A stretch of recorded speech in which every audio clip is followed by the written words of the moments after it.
ఒక చిన్న ఊరిలో ఒక బలమైన రైతు ఉండేవాడు. అతనికి కోడ్లు ఉండేవి. ఆ కోడ్లు పెట్టే గుడ్లను ప్రతిరోజూ పట్టణానికి తీసుకెళ్లి అమ్ముతూ తన జీవితం సాగించేవాడు. ఒకరోజు తన బుల్లెట్ బైక్ మీద గుడ్లన్నీ జాగ్రత్తగా పెట్టుకుని పట్టణానికి బయలుదేరాడు. కాని దురదృష్టవశాత్తు రోడ్డు మధ్యలో గుడ్ల బుట్ట కింద పడిపోయి అన్ని గుడ్లు పగిలిపోయాయి. అది చూసిన ఆ శక్తివంతమైన రైతుకూడా మనసారా కుంగపోయాడు. రోడ్డు పక్కన కూర్చుని కన్నీళ్లు పెట్టుకున్నాడు. అప్పుడు అకస్మాత్తుగా బంగారు వెలుగుతో మెరుస్తూ ఒక అద్భుతమైన బంగారు కోడి ప్రత్యక్షమైంది. రైతా, ఎందుకు ఏడుస్తున్నావు? అని అడిగింది. నా కోడ్లు పెట్టిన గుడ్లు అన్నీ పగిలిపోయాయి అని రైతు బాధతో చెప్పాడు.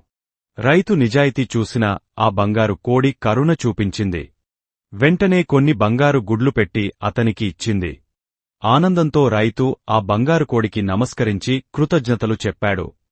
ఆ రోజునుంచి అతని జీవితం సంతోషంగా మారింది. కథ నచ్చితే లైక్ మరియు సబ్స్క్రైబ్ చేయండి.